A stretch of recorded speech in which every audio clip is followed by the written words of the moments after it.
not come unto the mount that might be touched, but ye have come unto general assembly of Kingdom of Christ Church, which are written in heaven, and to Jesus, the mediator of the new covenant, and to the blood of sprinkling that speaketh better thing than that of Abel. Wherefore, we receive a kingdom that cannot be moved. Ẹ̀yin kò wá sí òkè tí a lè fi ọwọ́ kàn, ṣùgbọ́n ẹ̀yin wá sí àjọlá Kingdom of Christ Church tí a kọ́rúkọ wọn ní ọ̀run, àti sọ́dọ̀ Jésù alárinà májẹ̀mú titun, àti sí ibi ẹ̀jẹ̀ ìbúwọ́n ni tí ó sọ̀rọ̀ tí ó dára ju ti Ébẹ́lì lọ. Nítorí náà àwa ń gba ìjọba tí a kò lè mì. Ǹjẹ́ gẹ́gẹ́ bí a ti ń gba ìjọba tí a kò lè mì ní òní yìí, a ó pè ìránṣẹ́ Ọlọ́run Pastor Dr. Titus Ajayi láti wá sọ ọ̀rọ̀ Ọlọ́run fún wa. Nísinsìnyí ni a ṣe ìdájọ́ ayé yìí. Nísinsìnyí ni a lé aládé ayé yìí jáde. Àdúpẹ́ lọ́wọ́ rẹ bàbá mímọ́, nítorí tí o ṣeun, nítorí tí àánú rẹ dúró láláé. Àdúpẹ́ fún oore rẹ tó fi di ọdún ládé. Gbóní fún orúkọ ọmọ rẹ lórúkọ Jésù, Olúwa gba ọpẹ́ wa. Àmín. Ní orúkọ Jésù ní a gba àdúrà. Àmín. Númérì. Ìwé Mósè ní Númérì. Ní orí ìkọkànléníogún láti ẹsẹ̀ 4 sí 9. Numbers 21, 4-9. Woe unto very serpent. Ìgbéni fún ọ, ìwọ ejò amúbíiná. Wọ́n sì rìn láti òkè Hórì lọ sí ọ̀nà òkun pupa láti yí ilẹ̀ Édómù ká. Sùúrù sì táwọn ènìyàn náà púpọ̀ nítorí ọ̀nà náà. Àwọn ènìyàn náà sì ń bá Ọlọ́run àti Mósè sọ pé, èéṣe tí ẹ̀yin fi mú wa gòkè láti Egypt wá sí aginjù yìí láti wá kú, nítorí pé àkàrà kò sí, bẹ́ẹ̀ ni kò sí omi. Oúnjẹ fútẹ́fútẹ́ yìí sì sú ọkàn wa. Ẹsẹ̀ 6. Olúwa sì rán ejò amúbíiná sí àwọn ènìyàn náà, wọ́n sì ń bú àwọn ènìyàn náà ṣán, ọ̀pọ̀lọpọ̀ nínú wọn sì kú. Nítorí náà ni àwọn ènìyàn náà ṣe tọ̀ Mósè wá, wọ́n wí pé, àwa ti ṣẹ̀, nítorí àwa ti ṣe búburú. Àwa bẹ̀ ọ́, gbàdúrà sí Olúwa fún wa. Mósè sì gbàdúrà fún àwọn ènìyàn náà. Olúwa sì wí fún Mósè pé, rọ ejò amúbíiná kan kí o sì fi sí orí ọ̀pá gígùn kan. Olúkúlùkù ẹni tí ejò bá bù ṣán, nígbà tí ó bá sì wò ó, yóò yè. Mósè sì rọ ejò idẹ kan, ó sì fi sórí ọ̀pá gígùn náà. Ó sì ṣe pé bí ejò bá bu ẹnìkan ṣán, nígbà tí ó bá sì wò ó, yóò yè. Àdúpẹ́ lọ́wọ́ Ọlọ́run fún àkókò tí ó wọ̀ tó tún fi fún wa. Ní ìjẹ́jọ́ a sọ ọ̀rọ̀ kan náà yìí, ìgbéni fún ejò amúbíiná. Kí ló ń pè ní ejò amúbíiná yìí? Ìwọ olùsọ ọ̀rọ̀ Ọlọ́run Àjàyí, ó ní coronavirus tó bá gbogbo ayé fínra. Àdúpẹ́ lọ́wọ́ Ọlọ́run àti lọ́wọ́ gbogbo ẹ̀yin ènìyàn tẹ́ gbà àwẹ̀ ní ìjẹta ọjọ́ Friday. Bí mo ṣe sọ ní ìjẹ́jọ́ pé kẹ́jẹ́ ká gbá àwẹ̀, ká fi agbára yìí bú, ká lè ṣẹ́gun rẹ̀ lórí ilẹ̀ àgbáyé. Àdúpẹ́ fún ìfọwọ́sowọ́pọ̀ yín. Kí ló jẹ́ kí ìmọ̀ ìpáwò èèyàn fọwọ́sowọ́pọ̀? Lára àwọn tá a jọ ríra, tá a jọ discuss, wọ́n sọ nípa rẹ̀. Àwọn kan fóònù mi náà, wọ́n sọ nípa rẹ̀. Ẹ ṣé gan-an ni gbogbo wa pátápátá, nítorí pé agbára Ísírẹ́lì kì yóò ṣèké. Mo sọ ní orúkọ Jésù Kristi, gbogbo agbára yìí, agbára agbára ejò búburú yìí, agbára ejò amúbíiná yìí, agbára áńgẹ́lì búburú, àwọn disease carrying agent tí wọ́n káàkiri ní àgbáyé lórúkọ olúwa, olúwa yóò pa wá mọ́. Amen. Lọ́wọ́ àjàkálẹ̀ àrùn àti lọ́wọ́ àrùn búburú yìí lórúkọ Jésù, olúwa yóò pa wá mọ́. Amen. Mo sì gba àdúrà wípé ní orúkọ Jésù Kristi, ó tó gẹ́ wáńgẹ́lì tó ń kó àrùn yìí káàkiri àgbáyé lónìí. Jésù olúwa, à ń ṣe ìrántí wípé ogun kẹ́tẹ́kẹ́tẹ́ wọ Jerúsálẹ́mù bí ọba. Ní òde òyìnbó wọ́n pè ní triumphant entry. Triumphant entry, that is, you have triumphed over death and diseases. Nítorí pé o ti ṣẹ́gun ikú àti gbogbo àwọn àìsàn nípa ẹni tí a mú wa láradá. Lórúkọ Jésù náà ni mo gbàdúrà lónìí. Ẹ gbọ́rọ̀ olúwa, gbogbo ẹ̀yin agbára àìsàn búburú tó ń pè ní coronavirus, lórúkọ Jésù ó yá ẹ parẹ́ láyé lónìí. Amen. Ní orúkọ Jésù, inú olúwa, lórúkọ Jésù kó jó yín run bẹ́ẹ̀. Amen. Kí ló dé tá a tún fẹ́ bẹ̀rẹ̀ níbi tá a parí sí ní ìjẹ́jọ́? Kò sí nínú èrò ọkàn mi bí mo ṣe parí ní ìjẹ́jọ́. Ṣùgbọ́n àwọn ènìyàn Ọlọ́run wọ́n ń kọ́ mi láàrin ọ̀sẹ̀. Látọjọ́ Sunday mi ò tẹ̀ ṣe délé. Wọ́n ti bẹ̀rẹ̀ sí kọ́ mi wípé ẹ sọ wípé àwọn information kan wà lọ́wọ́ yín tó tó bí oríṣi 9, ṣùgbọ́n tí ẹ sọ nítorí àkókò. Wọ́n ní kí ló dé tẹ́ ẹ sọ ní meeting yẹn ní program tó ń bọ̀ ìyẹn ò ní. Well, we need, I will see to it. A sì dúpẹ́ torí pé Ọlọ́run sì ti fún wa lórí ọ̀fẹ́ láti tún lè tún wá sórí afẹ́fẹ́. Ìmọ̀ràn tẹ́ ẹ mú wá yẹn, òun náà ni mo tẹ̀lé tó tún jẹ́ ká tó continue. A dúpẹ́ lọ́wọ́ yín fún ìmọ̀ràn tẹ́ ẹ mú wá.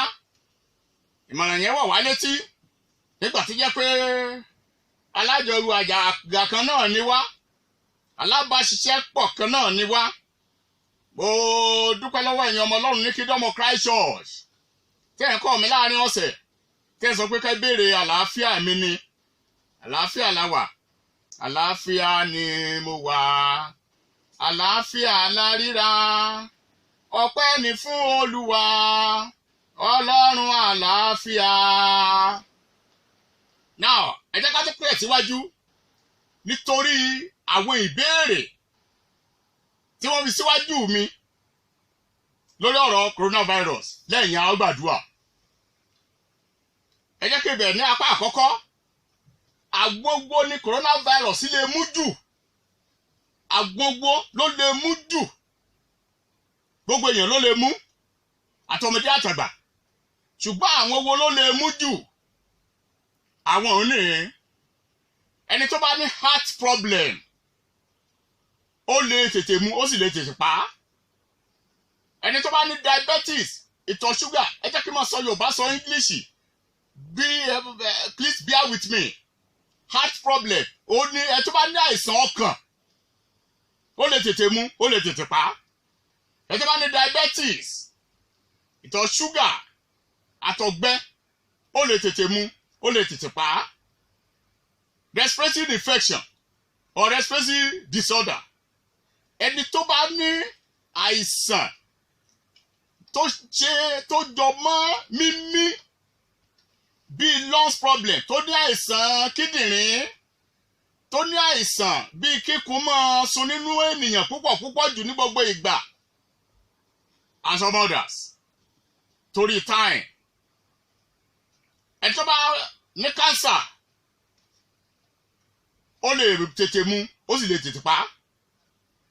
Then àwọn tán smoke, àwọn tán mu sìgá, tán mu oríṣiríṣi, mu gbó, mu kùkúyè, whatever, cannabis, Indians, whatsoever, tó jẹ́ pé wọ́n fi èéfín, ó lè tètè mú wọn, ó lè tètè pa wọn. Then àwọn àgbààgbà, the elderlies, ó lè tètè mú wọn, ó lè tètè pa wọn. Kí ló fà á? Nítorí ní ti àwọn àìsàn tí mo ti kà sókè ní mẹ́rin yẹn, heart, diabetes, respiratory and cancer. Ìdí ni wípé ó ti bá àìsàn nínú àgọ́ ara wọn already. yóò wá lọ ran àìsàn yẹn lọ́wọ́ láti tètè pa ẹni yẹn. So fẹ́yìn tẹ́ ẹ̀ ń tọ́jú coronavirus, I can advise, mo lè fún wa nímọ̀ràn wípé ká bẹ̀rẹ̀ history àwọn yẹn nígbà tá a bá dé consulting room àmọ́ bá ṣe bẹ̀rẹ̀ history. Tó bá jẹ́ pé wọ́n nìkan nínú àwọn àìsàn wọ̀nyí, ẹ máa bá wọn tọ́jú ẹ̀ papọ̀. Ẹ máa bá wọn tọ́jú ẹ̀ papọ̀. Ó lè help gan ni. Then, àwọn smokers, àwọn tó ń mu sìgá, àwọn tó ń fa èéfín. Torí pé èéfín sìgá, ó máa ń ba ẹ̀dọ̀fóró jẹ́, ìyẹn fùkù. Right? Ibi tí àìsàn yìí sì ti máa ń ṣiṣẹ́ láti pààyàn, ẹ̀dọ̀fùkù yẹn ni, ìyẹn ẹ̀dọ̀fóró. Ìyẹn kéèyàn má mu sìgá ni. Èmi rò pé oògùn ẹ wà. Then elderlies, àwọn àgbààgbà bí irú àwọn wo láti ọmọ 40 ọdún sókè títí dé iye number of years. Àwọn ọmọ 40 ọdún sókè wọ́n lè tètè kó ju àwọn ọmọ 39 sísàlẹ̀. Ó sì lè tètè pa wọ́n ju àwọn ọmọ 39 sísàlẹ̀. Kí ló fà á? Tóró yẹ kí n yan. Wọ́n pe kíní kan ní immune system nínú àgọ́ ara wa. Ọlọ́run ti dá síbẹ̀. Òun ni sójà, òun ni olùṣọ́ tó ń ṣọ́ àgọ́ ara wa against àìsàn tí ìjẹ́ ká àìsàn kó kàn lè dédé bò wá mọ́lẹ̀ kó sì lù wá pa. Immune system yẹn téèyàn bá ti ń dàgbà tó ń lọ́jọ́ lórí yóò mọ weak. Òun ló jẹ́ kó tètè máa mú àwọn arúgbó. A ó rí i pé nínú calculation àwọn tó ti kú nìsín àwọn àgbààgbà ló pọ̀ jù nínú wọn ju àwọn ọmọdé lọ. It's because of the weakness of the immune system. Nítorí pé immune system yẹn weak. So I can still forward my advice. Bí mo ṣe rò wípé lẹ́yìn òní tí ò bá tún ti sí ìbéèrè wípé kí n tún continue ní ọjọ́ mẹ́jọ ó pọ̀ ńlẹ̀ tá a lè parí 30 ìṣẹ́jú lásìn nímọ̀. Ìṣẹ́jú 15 sì ti fẹ́rẹ̀ ìlú nísìn. Tí ò bá sí pé kí n tún continue, àjẹ́ pé mo máa forward àwọn ẹ̀rọ kan sí Ministry of Health. Àwọn tí mi lè sọ lórí afẹ́fẹ́ tó jẹ́ pé it can be useful for this situation. Mo retí pé kí n send ẹ̀ sí social media. No, mi ń ṣe irú táìpù bẹ́ẹ̀ yẹn. Oríṣiríṣi ni mo ti rí lórí social media tí ò lè work bí irú àpẹẹrẹ àwọn traditional medicine kankan wọ̀nyẹn. Kì í ṣe pé wọ́n lè ṣiṣẹ́, kì í ṣe pé wò ó dáa, ṣùgbọ́n iṣẹ́ wọn slow. Kọ́tẹ́mi náà mọ̀ nípa ẹ̀ dáadáa ni iṣẹ́ wọn slow. Kó tó di pé yóò pick fún iṣẹ́ though permanent, wọ́n sábà máa ń wo àìsàn sàn pátápátá. Yẹn àwọn tewétegbò wọ̀nyẹn. Ṣùgbọ́n iṣẹ́ wọn slow. Omi mi fẹ́ máa dákọ̀ wọn lórí afẹ́fẹ́. Omi nínú wọn ká tó lè rí iṣẹ́ tó dájú ó di after 2 months ẹnìyẹn ti kú. Èmi 15 days. Èmi 20 days. Ká tó lè rí iṣẹ́ to be effective. The effectiveness of his work. Èmi 30 ọjọ́ ẹnìyẹn ó sì ti kú. That is why tí mi fẹ́ kó depend lé púpọ̀ jẹ́ tètè mọ́ sá eré lọ nítorí wáwáwá lákòókò. Má retí social media lọ́dọ̀ Àjàyí mo sì ṣàlẹ̀ on coronavirus. Ṣùgbọ́n tí n bá ti sọ tó bá ní ìbéèrè mo lè sọ fún ọ. Ohun mìíràn mo ti gbé apá kan tì, apá kejì nínú 9 tí mo tún fẹ́ bá wa sọ. Ó ní àkíyèsí yìí everybody, gbogbo èèyàn pátápátá mo rọ̀ ọ́ every day mo dúró sóòrùn ó kéré tó wákàtí kan lórí gbogbo. Please, I pay my royalty to all researchers pátápátá pẹ̀lú ìbọ̀wọ̀ fúnni. Right. torí pé ẹ gbìyànjú ṣùgbọ́n nínú gbogbo àwọn researchers kò tí ì sẹ́ni tó sọ in a very plain language pé oòrùn ó lè ràn wá lọ́wọ́ to cure coronavirus. Wọ́n sọ ó sì lè cure ẹ̀, ó lè ràn wá lọ́wọ́ bí ó tẹ̀lé cure ẹ̀ tán at least ó lè slow down ẹ̀. How? Tó bá ti sọ̀rọ̀ máa fẹ́ máa mú àpẹẹrẹ wá. A rí wípé ibi tí coronavirus tó ti hit àwọn èèyàn ó ní àwọn western world àtàwọn country àwọn orílẹ̀-èdè tó jẹ́ pé òtútù máa ń mú yéyéyéyé tí ẹ gbọ́dọ̀ bá wọnú tẹlifíṣàn ẹ rí snow tí ó máa jábọ̀ burúkú òdì. Hardly can coronavirus can survive in a heat and sunny atmosphere.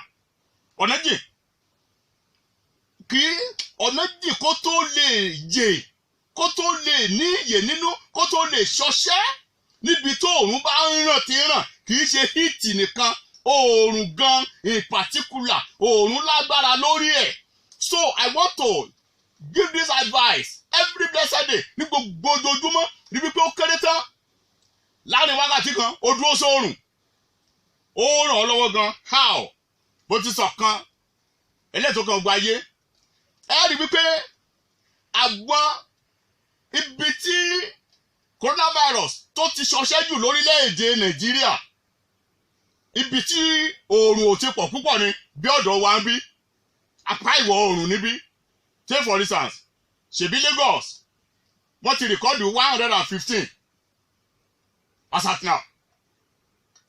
Then Abuja because of congestion tó wà l'Abuja àti mix-up torí ìkólùpọ̀ l'Abuja 45 Ọ̀ṣun 20 Ọ̀yọ́ 9 Edo 9 Akwa Ibom 5 Ogun 4 Bauchi 6 Ondo 1 Ekiti 1 right. Ẹ rí wípé apá ibìkan lórílẹ̀-èdè Nàìjíríà kò pọ̀ ń bẹ́ẹ̀. Ìyẹn àwọn northern part kì í ṣe pé ò lè mú wọn ṣùgbọ́n torí oòrùn tó wà ń bẹ̀ ó slow ẹ̀ down tí wọ́n bá kó lọ bá wọn ó ṣeéṣe kán mọ̀ tiẹ̀ ni. So èmi fìdí research tèmi múlẹ̀ dáadáa by grace I am also into some research right.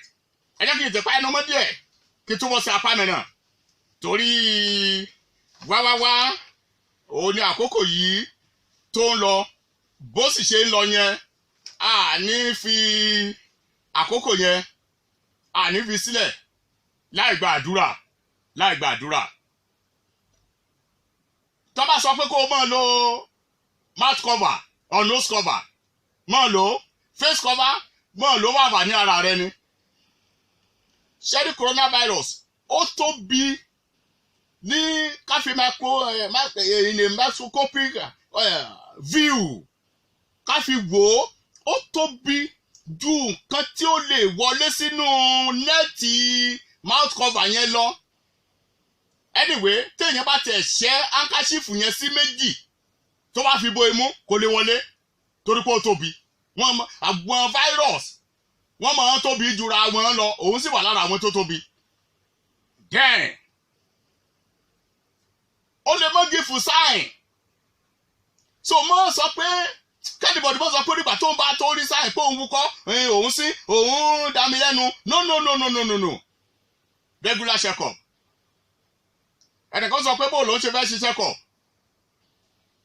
Mo kọ́ síbí náà wípé lọ ra thermometer wọ́n pè ní thermometer lọ sí àwọn shop kó sọ pé o fẹ́ ra thermometer dígítà ti wà ń bẹ̀ tó o lè lò bó o tẹ̀ ṣe dọ́tọ̀ tó o ṣe nọ́ọ̀sì sọ pé o fẹ́ ra thermometer wọ́n lè sọ pé irú èwo kó sọ pé dígítà rà á kò wọ́n máa ṣẹ́ẹ̀kì ẹ̀ máa kì í sí abíyá láràárọ̀ àtàlálẹ́ ẹni tí temperature tó bá ti wọ 38 kó tètè sá eré lọ fún ìwòsàn torí ara àpẹẹrẹ náà ní high temperature tí ara ó gbóná láti inú wá èyàn ò sì lè tètè mọ̀ ṣùgbọ́n ọ̀nà tó rọrùn jù ní kó tó dé hospital tí everybody bá ní sílé yóò lè máa ṣẹ́kì ẹ̀ ovule and ovule every morning and evening time.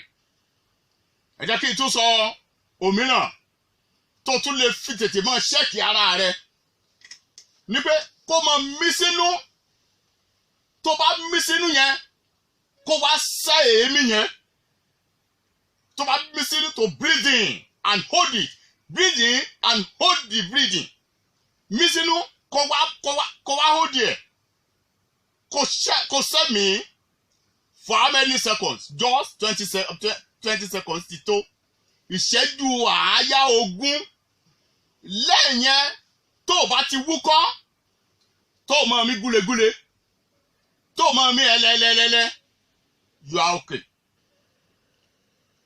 ó di méjì lórí self test àkọ́kọ́ thermometer gen breathing mélòó ni ó tún máa wí sí bóyá kí mú méjì tàbí ẹyọ kan sí. Every day please make sure you wash your hands as regularly as possible. lójoojúmọ́ ni kó bó o lè fọwọ́ gbà mẹ́wàá pàápàá ẹ̀yin tẹ́ ń dì pẹ̀lú owó tẹ́ ń gbowó oríṣiríṣi ọwọ́ ló ti kan owó kó tó dọ́dọ̀ yín ṣe gbọ́dọ̀ mọ̀ fọwọ́ yín regularly. ẹ jẹ́ kí n sọ òmíràn tó tún lè wà helpful ó ní pé hand sanitizer yẹn èèyàn tó ní ká máa fi pa ọwọ́ ó gbó nígboro èmi náà rà á gbogbo nǹkan tó lọ nígboro ni mo mọ̀ torí mẹ̀kúnnù lèmi náà mo mọ̀ nǹkan tó lọ nílùú mo mọ̀ nǹkan tó wọ́n mo mọ̀ nǹkan tí ò wọ́n ó ti gbọ́n níṣẹ́ tó bẹ̀rẹ̀ yìí náà ni ordinarily lọ wá aloe vera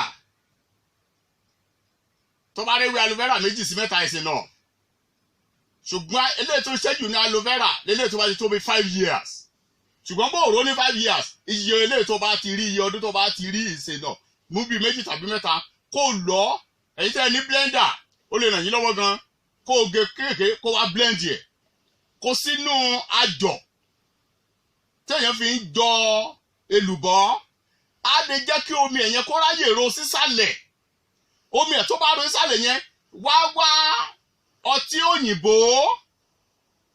òyìnbó yẹn alcohol of the same quality iye òṣùwọ̀n kan náà kó omi sí ẹ̀ pọ̀ bọ́tí òyìnbó wọ́n ògógóró wọ́n mísì ẹ̀ pọ̀ ó serve gan and it will serve tremendously. Àlàáfíà mo fẹ́ gba àdúrà fún ọ torí pé àdúrà ló pọ̀ jù àdúrà la lè fi kápá ẹ̀ ẹni tó bá ti ní ìbéèrè lára àwọn ìmọ̀ràn táwọn èèyàn fún mi láàrin ọ̀sẹ̀ òtún nìyí wọ́n ní kí n fúnra mi máa pe nọ́mbà mi síta ẹni pé èyí tẹ́ ti ń gbọ́ mi máa sọ pé wọ́n á pe nọ́mbà mi ìgbà tí bá parí ètò màá sáré pé nísìn torí ìmọ̀ràn ni mo sì fẹ́ mọ listing sí advice leader tí ìbá ti listing sí advice tí ò mọ̀ fetí sí ìmọ̀ràn kò ní pẹ́ ṣubú wọ́n á sì mọ wo ńgbà tó bá ń ṣubú lọ ṣùgbọ́n ẹni tó fún ọ nímọ̀ràn kò ní fẹ́ kó o ṣubú right this is my number or my numbers méjì náà mò ń lò àkọ́kọ́ 08073200206 08073200206 ìkejì 07031834555 07031834555. ẹ gbọ́ olúkúlùkù ẹ̀yin tí ẹ gbọ́ mi lónìí mo ké porúkọ Olúwa nítorí yín wípé gbogbo àjàkálẹ̀ àrùn èyí tí ó bá ayé lónìí lórúkọ Jésù kò ní fi ọwọ́ kàn án. Amen. Nítorí pé ó ti jókòó síbi kọ̀ọ̀kan gbáògo. Yes. Ó ti gbé abẹ́ òjìji Olódùmarè. Olódùmarè fún Ọlọ́run pé gbọ́ ni àgbo àti odi mi Ọlọ́run ẹni mẹ́tẹ́ gbẹ́kẹ̀lé. Ó ní tòótọ́ yóò gbà á lọ́wọ́ kẹ́kọ̀ọ́ àwọn pẹyẹpẹyẹ àtọ́lọ́wọ́ àjàkálẹ̀ àrùn búburú. Ó ní yóò fi yapa rẹ̀ bọ́. Ó lábẹ́ yapa rẹ̀ ó fi ṣe gbẹ́kẹ̀lé. Mo sọ lónìí gbogbo àjàkálẹ̀ àrùn tí ń run ní kiri lókùnkùn tí ń run ní lásán wọ̀nyí lórúkọ Jésù Olúwa kó run wọn lónìí. Amen. Ògo ni fún orúkọ Olúwa. Hallelujah. Oore ọ̀fẹ́ Jésù Olúwa. Amen. Ìfẹ́ ti Bàbá. Amen. Ti Ọmọ. Amen. Ti Ẹ̀mí Mímọ́. Amen. Kó máa bá wa gbé. Amen. Nísìnyí àti láéláé. Amen. Kingdom My comes power. into your family, My power. into your business, My power. into our shop. My power. In Jesus' name. Amen.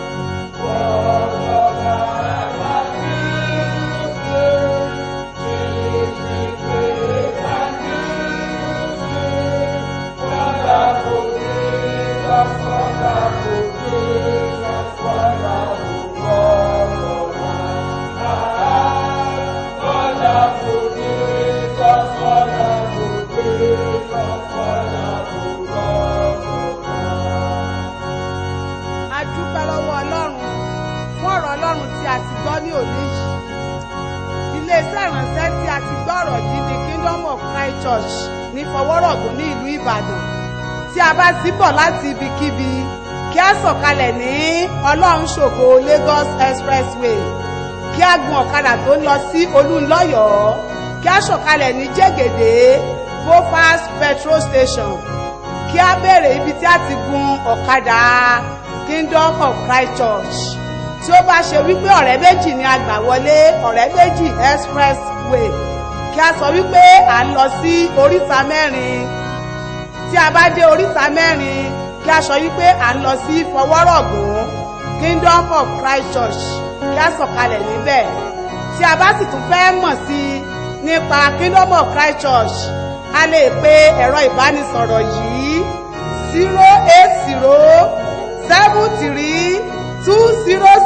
08073200206 lẹ́ẹ̀kan sí